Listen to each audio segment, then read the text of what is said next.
A purpose to know you, to walk with you, to walk in relationship with you, to grow in their obedience to you,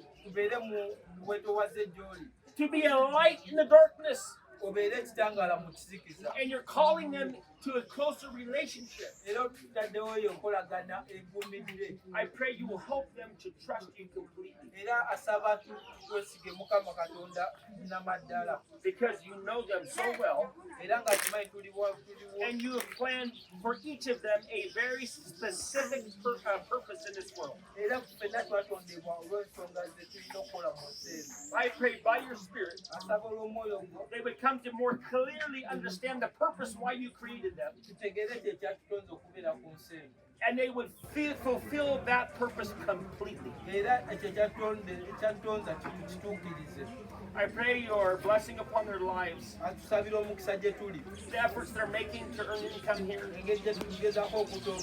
Care for people that they are concerned about. I pray for safety too. There's always dangers everywhere in this world. I pray you keep them in good health.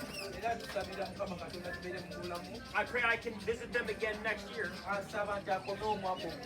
And I can see some of the fruit that comes from trusting you and putting into practice your teaching. Again, I thank you for the privilege of being here today. All glory to you.